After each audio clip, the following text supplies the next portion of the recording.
Hi all, welcome back to our session. So in this video we are going to learn an important circulars of RBI for October month.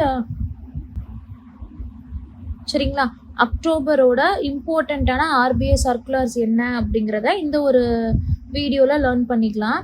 So இங்கே பாருங்கள், consolidation of regulations, இது வந்து என்ன அப்படின்னா it's first circular.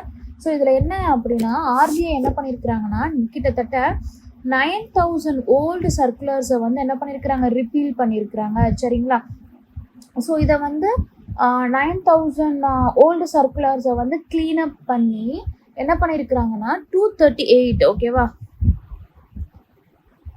238 master directions அப்படின்னு சொல்லி அதை merge பண்ணியிருக்கிறாங்க.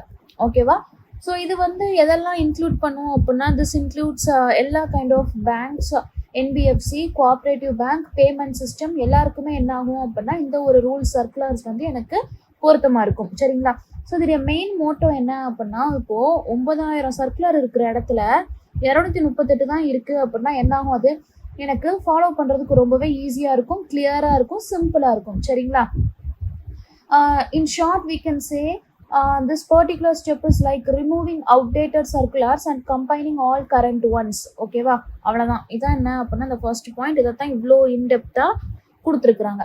ஸோ செகண்ட் பாருங்க என்ன அப்படின்னா trade settlement in Indian rupees. ஓகேவா, இன்டர்நேஷ்னல் ட்ரேட் செட்டில்மெண்ட் வியா INR, nothing but international trade settlement வந்து எப்படி இருக்கணும் அப்படின்னா இந்தியன் ருப்பீஸில் இருக்கணும் அப்படின்னு சொல்லி ஸோ ஆர்பிஐ என்ன பண்ணியிருக்கிறாங்கன்னா இந்த particular special rupee vostro accounts, nothing but SRVA, special rupee vostro accounts, இது ரிலேட்டடான எல்லா குவரிஸுக்கும் என்ன பண்ணியிருக்கிறாங்க அப்படின்னா கிளாரிஃபிகேஷன் கொடுத்துருக்குறாங்க. ஓகேவா, ஸோ இதில் ஃபாரின் ட்ரேடர்ஸ் வந்து என்ன பண்ணலாம் அப்படின்னா அவங்களோட ருபி பேலன்ஸை யூஸ் பண்ணி இந்தியாவோட கார்பரேட் பாண்ட்ஸை வந்து அவங்க என்ன பண்ணிக்கலாம், பர்ச்சேஸ் பண்ணிக்கலாம்.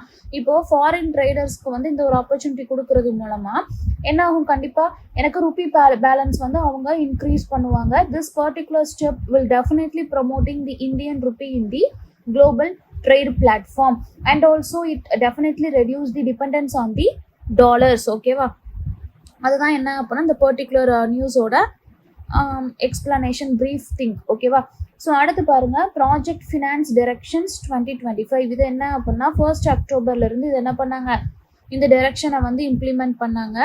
ஸோ இதுக்கான மீனிங் என்ன அப்படின்னு சொல்லி பார்த்தோம்னா இப்போது பேங்க் அண்ட் என்பிஎஃப்சி வந்து ஒரு பிக் ப்ராஜெக்ட்ஸுக்கு வந்து ஃபினான்ஸ் பண்ணுறாங்க அப்படின்னா அதுக்கு வந்து நியூ ரூல்ஸை வந்து என்ன செஞ்சுருக்குறாங்க, இம்ப்ளிமெண்ட் பண்ணியிருக்காங்க.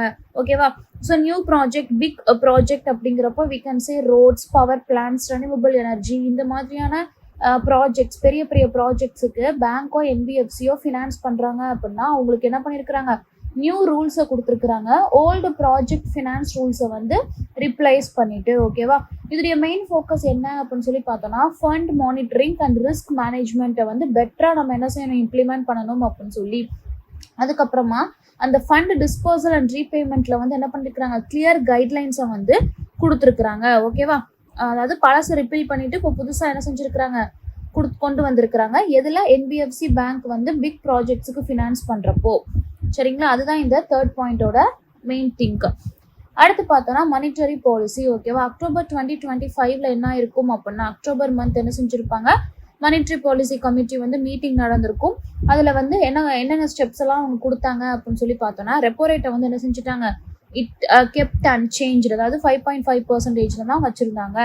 ஜிடிபி க்ரோத் ஃபோர்காஸ்ட் என்ன அப்படின்னா இந்த ஃபினான்ஷியல் இயருக்கு என்ன பண்ணியிருக்கிறாங்க 6.5ல் இருந்து மேபி 6.8 போகிறதுக்கு சான்ஸ் இருக்குது அப்படின்னு சொல்லி அப்கிரேட் பண்ணியிருக்காங்க. சரிங்களா, அடுத்து பார்த்தோம் அப்படின்னா இன்ஃப்ளேஷன் ஆன் கன்சியூமர் ப்ரைஸ். ஓகேவா, சிபிஐயோட இன்ஃப்ளேஷன் வந்து எப்படி இருக்கலாம், மேபி 2.6% வரைக்கும் இருக்கலாம் அப்படின்னு சொல்லி என்ன செஞ்சுருக்கிறாங்க அப்படின்னா கம்மி பண்ணியிருக்கிறாங்க இன்ஃப்ளேஷனை.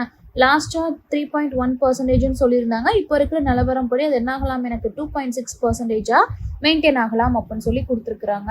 ஸோ இதெல்லாமே என்ன அப்படின்னு சொல்லி பார்த்தோம்னா இந்த பர்டிகுலர் பாலிசியோட மீட்டிங்கோட அவுட்கம் எப்படி இருக்குது அப்படின்னா definitely it's showing that our economy is improving and also the inflation is under the control அப்படிங்கிறத சொல்லியிருக்காங்க. சரிங்களா,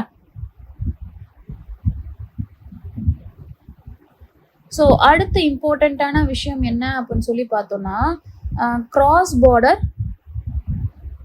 பார்டர் பேமெண்ட். ஓகேவா, கிராஸ் பார்டர் பேமெண்ட்.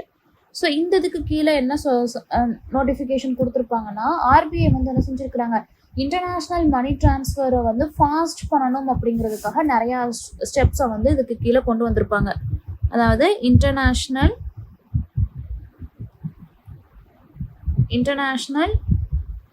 மணி டிரான்ஸ்ஃபர்ஸ் வந்து எப்படி இருக்கணும், எனக்கு ஃபாஸ்டராக இருக்கணும் அப்படிங்கிறதுக்காக நிறைய ஸ்டெப்ஸை வந்து இதுக்கு கீழே கொடுத்துருப்பாங்க. இதோட மெயின் மோட்டோ என்ன அப்படின்னு சொல்லி பார்த்தோம்னா, குளோபல் பேமெண்ட் சிஸ்டமில் இந்தியாவோட ரோல் எப்படி இருக்கணும், பயங்கரமாக இருக்கணும், எல்லா இடத்துலையுமே நம்ம என்ன செய்யணும், இன்வால்வ் ஆகணும். அதில் இந்த குளோபல் லெவலில் இருக்கக்கூடிய பேமெண்ட் சிஸ்டமில் வந்து இந்தியாவோட ரோல் வந்து எப்படி இருக்கணும், ஸ்ட்ரென்த்தனாக இருக்கணும், ஸ்ட்ராங்காக இருக்கணும் அப்படிங்கிறது தான் இந்த ஒரு பர்டிகுலர் கைட்லைனோட மெயின் மோட்டோ, ஏம். சரிங்களா. ஸோ அடுத்த பாயிண்ட் என்ன அப்படின்னு சொல்லி பார்த்தோம்னா, பேங்க்ஸ்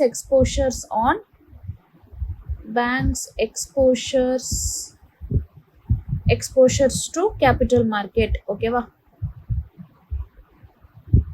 ஸோ இது என்ன அப்படின்னு சொல்லி பார்த்தோம்னா, ஒரு பேங்க் அப்படிங்கிறது எவ்வளோ லெண்ட் பண்ணணும், எவ்வளோ கடன் கொடுக்கணும், சரிங்களா, எவ்வளோ லெண்ட் பண்ணணும், இல்லை அப்படின்னா அந்த கேபிட்டல் மார்க்கெட் ஆக்டிவிட்டீஸில் எவ்வளோ இன்வெஸ்ட் பண்ணணும் அப்படிங்கிறதுக்கான லிமிட்டை வந்து என்ன செஞ்சுருக்கிறாங்க, ஆர்பிஐ வந்து ப்ரப்போஸ் பண்ணியிருக்காங்க. சரிங்களா. இதோடைய மெயின் மோட்டோ என்ன அப்படின்னா, for sure markets are always volatile in nature. இந்த ஒரு லிமிட் செட் பண்ணுறது மூலமாக பேங்க்கால் என்ன பண்ணிக்க முடியும், ரிஸ்க்கை வந்து ரெடியூஸ் பண்ணிக்க முடியும். ஓகேவா. So banks exposures to capital market என்ன பண்ணியிருக்கிறாங்க, எவ்வளோ லெண்ட் பண்ணணும், எவ்வளோ இன்வெஸ்ட் பண்ணணும் அப்படிங்கிறதுல லிமிட்டை செட் பண்ணியிருக்கிறாங்க. ஃபார் ஷுர் வாலட்டைல் மார்க்கெட்டில் வந்து இது எப்படி இருக்கும், ரிஸ்க்கை ரெடியூஸ் பண்ணுறதுக்கு ரொம்பவே ஹெல்ப்ஃபுல்லாக இருக்கும். சரிங்களா. So in this video we have learned main things of RBI circulars for the month October 2025. என்ன ஃபர்ஸ்ட் பார்த்தோம்னா, consolidation of regulations, nothing but 9000 old சர்க்குலர்ஸ்ல இருந்து 238 என்ன செஞ்சுட்டாங்க, கம்மி பண்ணிட்டாங்க. ஸோ இதோடைய மெயின் மோட்டோ என்ன அப்படின்னா, இந்த ரெகுலேட்டரி ரெஜிமில் வந்து எப்படி இருக்கணும், ரொம்பவே கிளாரிட்டியாக இருக்கணும் அப்படிங்கிறதுக்காக. நெக்ஸ்ட் திங்க் என்ன அப்படின்னா, இன்டர்நேஷ்னல் ட்ரேட் செட்டில்மெண்ட் வியா INR. இதில் என்ன பண்ணியிருக்கிறாங்க அப்படின்னா, நிறைய FAQs குவரிஸ்க்கு வந்து ஆன்சர் பண்ணியிருக்கிறாங்க. சரிங்களா. இது மூலமாக என்ன பண்ணிக்கலாம், அவங்க ட்ரேட் செட்டில்மெண்ட் INRல பண்ணுறது மூலமாக குளோபல் பிளாட்ஃபார்முக்கு நம்மளோட ருப்பீஸை வந்து எடுத்துகிட்டு போகிறது. ஓகேவா.